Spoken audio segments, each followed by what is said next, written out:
ఉప ముఖ్యమంత్రి పవన్ కళ్యాణ్ నటించిన హరిహర వీరమల్లు ఫోటో బయటకు వచ్చేసింది. పవన్ అభిమానుల్లో సందడి మొదలైంది. మాన వినాలంటూ పవన్ ఫోటో వచ్చేసింది. పవన్ కళ్యాణ్ కథానాయకుడిగా రూపొందుతున్న periodic action adventure movie Harihara Veeramallu Krish Jyothikrishna దర్శకత్వంలో ఇది సిద్ధమవుతోంది. 2 భాగాలుగా విడుదల కానుంది. Harihara Veeramallu part 1 sword versus spirit పేరుతో తొలి భాగం మార్చి 28న విడుదల కానుంది. ఈ నేపథ్యంలోనే చిత్ర బృందం తాజాగా సినిమా నుంచి తొలి పాటను విడుదల చేసింది. మాట వినాలి అంటూ సాగే పాటను పవన్ కళ్యాణ్ ఆలపించారు. కీరవాణి స్వరాలు అందించారు.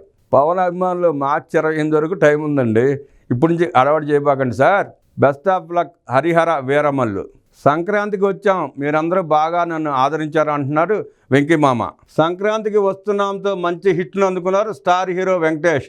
తాజాగా చిత్ర బృందం సక్సెస్ సెలబ్రేషన్ నిర్వహించింది. అందులో అనిల్ రావిపూడి వెంకటేష్ మాట్లాడుతూ ప్రేక్షకుడి ఆదరణతోనే సినిమాకి ఇంత సక్సెస్ వచ్చిందన్నారు. ప్రతి దర్శకుడు కొత్త ఆలోచనలతో ప్రచారం చేస్తే ఎంత అద్భుతం జరుగుతుందో దర్శకుడు అనిల్ నిరూపించారని, తాము కూడా నేర్చుకోవాల్సిన సమయం వచ్చిందని నిర్మాత దిల్ రాజు అన్నారు.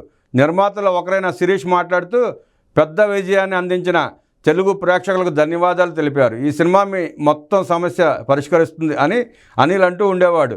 మేము బావిలో పడిపోతున్నామని ఎంతోమంది సంతోషపడే లోపు సినిమా మమ్మల్ని పక్కన పడేసింది. ఆ క్రెడిట్ అనిల్కే దక్కుతుంది. వెంకటేష్ నిర్మాతల హీరో. ఒక నిర్మాత కుమారుడు కాబట్టి ఎప్పుడు నిర్మాత క్షేమమే కోరుకుంటారని శిరీష్ అన్నారు. నా కెరీర్లో అత్యంత ఆనందమైన క్షణాలు ఇవి. మనం కష్టపడి పని చేస్తూ ఉంటే సక్సెస్ వస్తుందని నమ్ముతా. తెలుగు ప్రేక్షకుల వల్లే ఈ సినిమా విజయం సాధ్యమైంది. మేము ఈ విజయంలో చిన్న భాగం మాత్రమే. నా ఎనర్జీకి కారణం ఆడియన్సే. సంక్రాంతికి వస్తున్నామని చెప్పాం, మీరు వచ్చి సినిమాను హిట్ చేశారు. ఆనందంగా ఉందంటూ వెంకటేష్ తన సంతోషాన్ని వ్యక్తం చేశారు. నోరూరించిన నాగ చైతన్య అంట. నాగ చైతన్య హీరోగా చందు మొండేటి దర్శకత్వంలో తెరకెక్కుతున్న చిత్రం తండే సాయి పల్లవి కథానాయికి. ఫిబ్రవరి 7న సినిమా విడుదల కానుంది. సినిమాకు సంబంధించిన ఎక్కువ భాగం చిత్రీకరణ ఉత్తరాంధ్ర ముఖ్యంగా విశాఖపట్నం, శ్రీకాకుళంలో జరిగిన విషయం తెలిసిందే. చిత్రీకరణ సమయంలో చైతన్య విశాఖపట్నంలో స్థానికులతో మాట్లాడారు.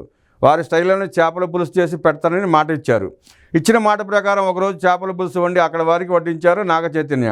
దీనికి సంబంధించిన స్పెషల్ వీడియోను చిత్ర నిర్మాణ సంస్థ తాజాగా షేర్ చేసింది.